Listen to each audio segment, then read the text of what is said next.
The winter meetings are finally here, and we have a packed Monday show to talk about them. Let's go. You are Locked On Cubs, your daily Chicago Cubs podcast, part of the Locked On Podcast Network, your team every day.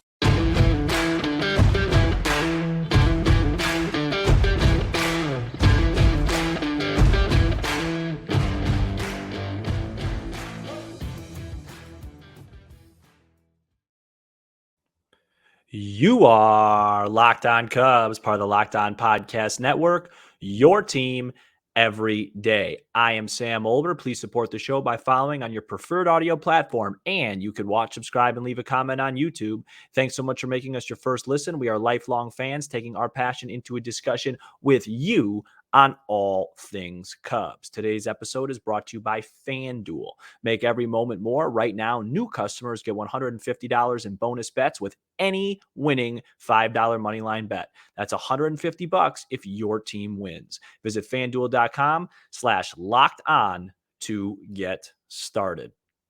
Well, happy Monday. No, not happy Monday, because I don't like that expression. Mondays typically aren't great days of the week, and I don't want to be that guy in your ear on Monday morning telling you have a happy Monday. It's been a gloomy weekend in Chicago, and if you're not having a happy Monday, fine. You don't have to have one, okay? Not happy Monday, but I hope you're doing well. And let's talk Cubs. We have a very packed show for you this Monday, because I want to talk about the finance part of the Ohtani deal, and because I've gotten a lot of questions about that over the weekend. I want to talk about the Glass Now situation, because that got heated up as well, and we had some good conversation with that. And then I want to finish up with a couple of hot stove things. The winter meetings are here.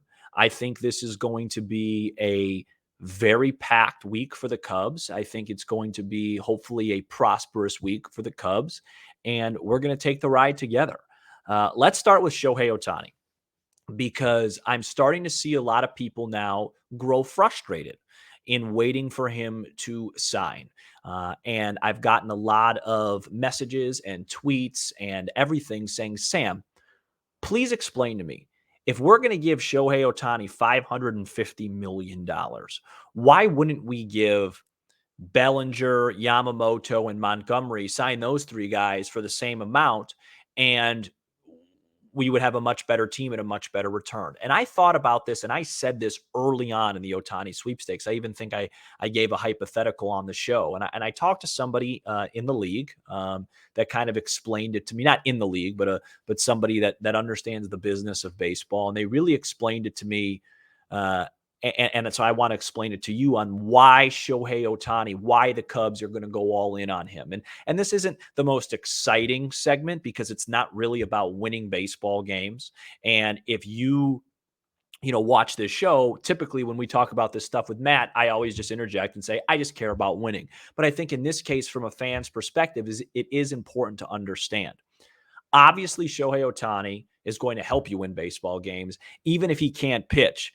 But is he worth on the field $500-600 million? Well, I don't think any one player in baseball is, because they just don't have that much impact on winning. It's not like basketball. It's not like being a quarterback in football. But the reason why Tom Ricketts and Jed Hoyer are all in is because it's a major financial investment. Shohei Otani represents an entire different market, an entire different country, right? The entire country of Japan backs him in marquee subscriptions, jersey sales, revenue, ticket sales, eyes on the team. It doesn't really matter what that final number is, because if it goes according to plan, the baseball side and the business side should recoup that investment and then some each year for the first at least 5, 6, 7 years of this, because instantly the Cubs, if they sign Shohei Otani, will become, they already are one of the 3-4 most popular teams in baseball, probably number one. All eyes will be on the Cubs. That is what the business is about. So when Tom Ricketts makes this investment, or if he is a Chicago Cub, and if the Cubs do get him, let's say it's 11 for $550. it's just an investment. So early on, yeah, he's going to take a little bit of a hit financially, but immediately after, when the marquee subscriptions come in, when there's 41,000 people at games or tickets sold in April and May, which isn't done, and then when the Cubs are good in action, and the Japan part of it comes in, it's going to be worth it. And then the hope is, from a baseball side, it's not going to impact future spending because they're just going to have constant money coming in. One of the reasons the Cubs really had some financial troubles post-COVID is COVID was the first year they launched Marquee. And when you have your own TV network and people aren't watching, that's a really big problem. I think the Marquee Network is going to explode. It already had a nice uptick in 2023, and that was just an 83-win team. Imagine what's going to happen if you get Shohei Otani. Imagine the subscriptions around the country and everything that goes along with it. So I guess to answer the question of, hey, from a baseball side of it, is he really worth more than Bellinger, Yamamoto, and Montgomery? No. From a baseball side, no. But from a business side and a financial side, yes. He is the most profitable player that you can go out and get in baseball. And the hope is he's going to help you win baseball games. Yes. Would it keep you from investing in a Yamamoto or a Bellinger this year? Probably so. But next year, once Tom Ricketts sees the return on investment in year one, he'll probably feel comfortable continuing to spend at a high rate. And the other side of this equation is, just because Shohei Otani is worth 500 whatever, it doesn't mean you want to start overpaying a guy like Cody Bellinger. It's like, hey, why go get Shohei Otani for 500 when you could have Cody Bellinger for 270? Well, Cody Bellinger's not worth 270. Just because Shohei Otani for different reasons besides just baseball is worth 500 plus doesn't mean that Cody Bellinger is worth 270 plus. And I remind you, it's not a foregone conclusion that Otani is not going to pitch again. It's just unlikely that he pitches in 2024. There's a world where in 2025, he's back to, 14-5 record, 2.75 ERA, close to 200 strikeouts and 45-50 home runs. That guy, without any financial part of it, is worth $500 million. So I guess what I'm trying to say is don't let your frustration with waiting and seeing what happens in the bidding war get in the way of something that I personally think is going to help the team. Now, is there a risk involved? Of course. There's a risk in any major investment like this. Of course there is. The risk is he doesn't perform or he gets hurt. And you can make the case and say, I just don't want to invest $500+ million in somebody where if one thing goes wrong, it could all be gone. That's very fair. But sometimes in sports, in life, whatever it is, you got to just do it, right? If you feel like you got to do it, you got to do it. So I just think that I'm on board with the Ohtani acquisition if they get it and then some. And I think you really got to look at it from a longer term perspective financially. And in the short term, the Cubs are going to get better and they're not going to just bring him in here. Like if the Cubs go get Ohtani, they're all in.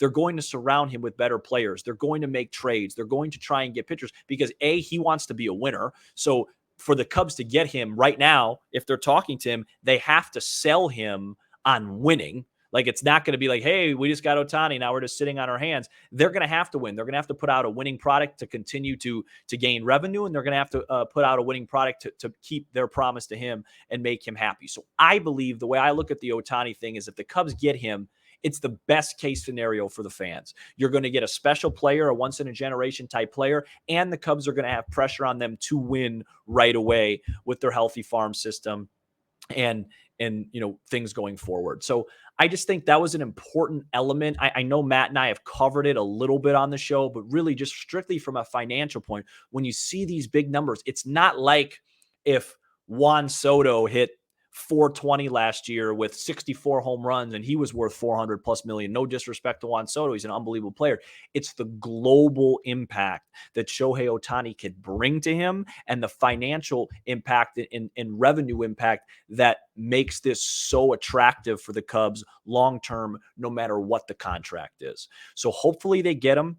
Currently, I think the current odds, the Cubs are like about just over 3.5 to 1 to get him. The Dodgers are still the favorite. We obviously have heard the Blue Jays murmurs. So, we'll We'll see. Hopefully we get our answer sooner than later, but I just wanted to, like I said, just give a quick financial perspective of it, of why this makes sense for the Cubs, even at a astronomically big number. I just talked about betting odds, and I get my betting odds, of course, from FanDuel. And this episode is brought to you by FanDuel. The NFL season is not only underway, but it's more than halfway done.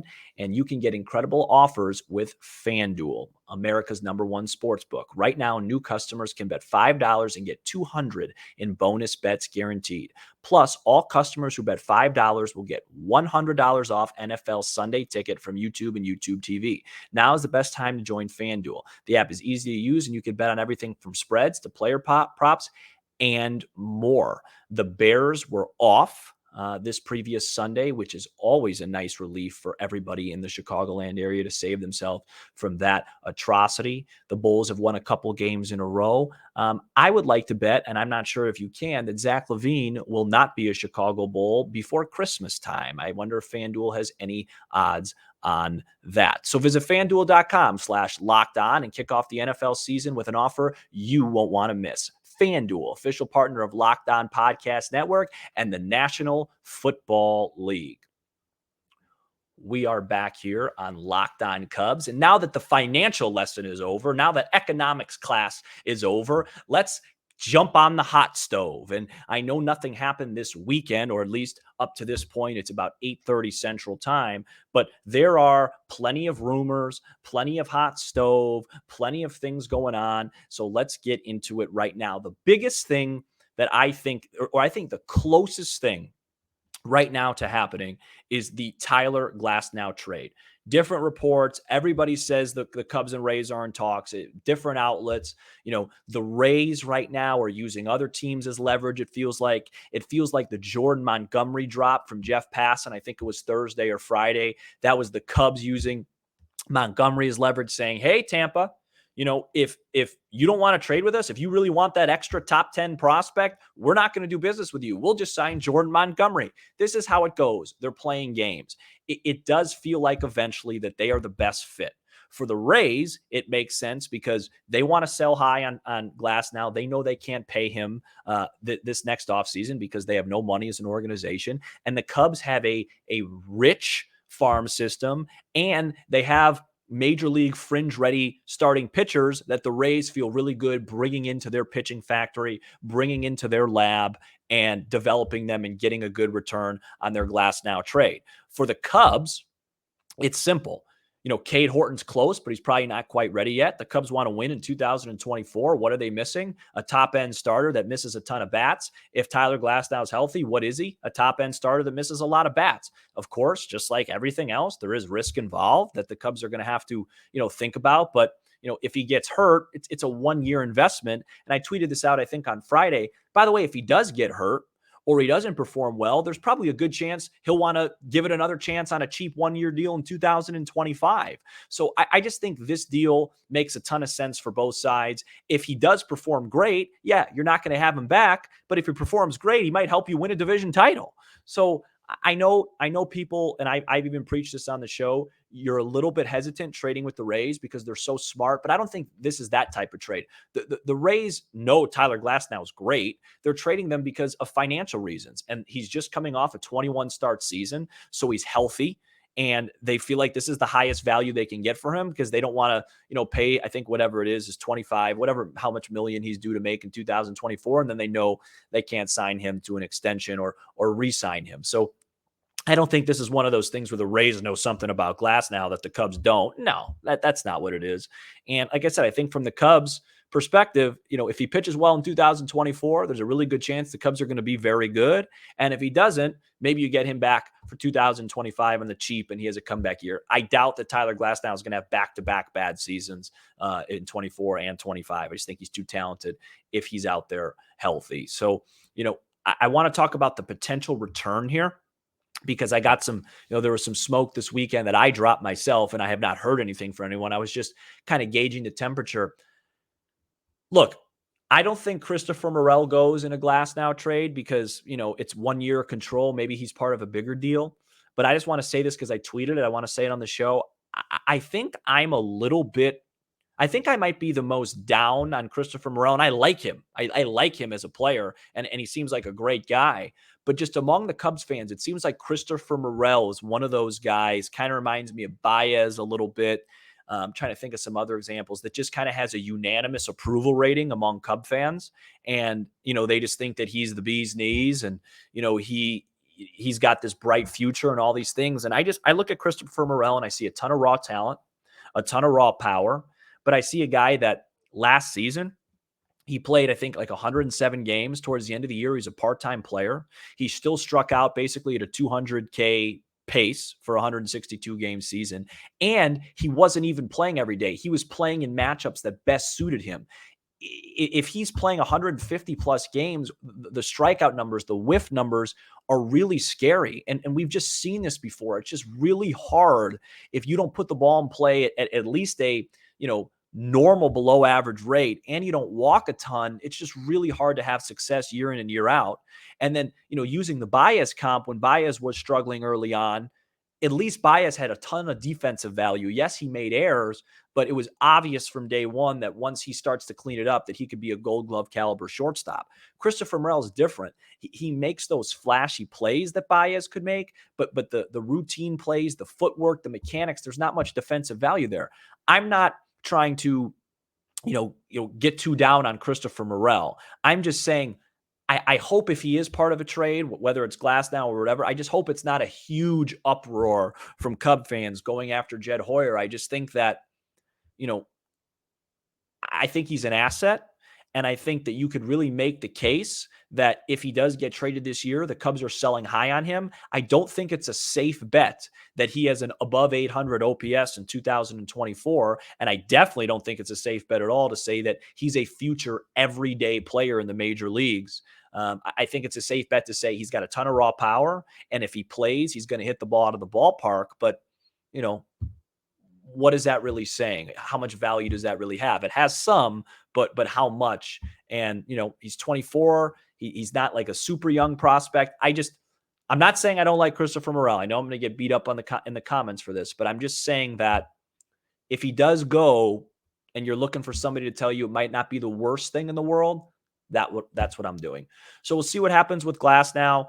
I do think, like I will say on the show, I do think the Cubs are going to get this deal done. I think there's a ton of smoke there.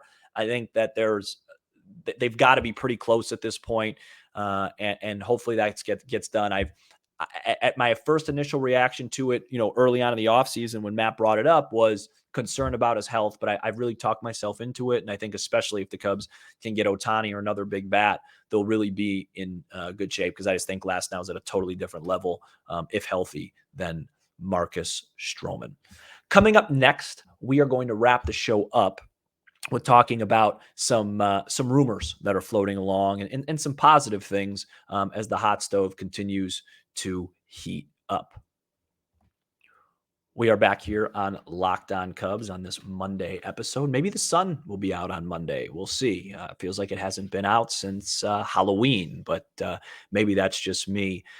Couple of pieces of news. Matt actually sent me this and told me he'd like it in the show, and he's correct. So Mark Feinstan, I think that's how you say his name, a reporter, New York reporter, kind of just talked about on Sunday that, he just expects the Cubs to be very, very active this week, and which is, no surprise and nothing new.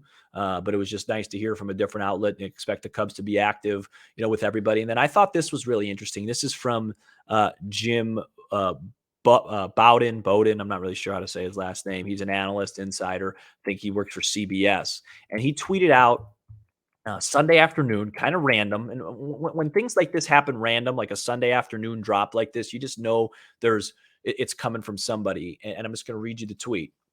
It says, while most are focusing on the Yankees and Mets in the Yamamoto sweepstakes, don't sleep on the Cubs and Jed Hoyer, who has been very aggressive on several free agents, starting with Ohtani and Yamamoto. So, I think from that tweet, it's just, another confirmation that the Cubs are really being aggressive right now. And, obviously they have to land somebody for that to actually have any merit. But it feels like Jed Hoyer is going to these winter meetings and going into this offseason, and he knows what we said on the show. Oh, yeah, Ohtani, Yamamoto, Soto, Alonso. He knows he's got to land somebody of significance right now, and it seems like he's trying really hard, and it feels like, based on all these reports, that he's got the okay from Ricketts to spend what you need to spend to get what you need to get. And I think this market's going to be fascinating. I'm sure we're going to come away and go, man, this feels like a high contract. Man, this guy's overpaid. But the one thing I've learned, like with sports recently, and this is more of an NBA thing, but it's MLB, it's like it's high now, but in a couple of years, it's going to not be as high as you think. It just isn't. Like Nikola Jokic in the NBA, he's going to be making like $60 million a year next year. And then in 5-6 years, the next top guy, he'll be making, 65. And I still remember, how crazy it was when guys made $25-30 million a year. There's a guy in the NBA right now in the Oklahoma City Thunder who is labeled to have a team-friendly contract. Like, it's a good contract because he's a superstar player. His name's Shai Gilgeous-Alexander. And he's making, I think it's like 35, 36, 37 million a year. And that's labeled a team-friendly deal.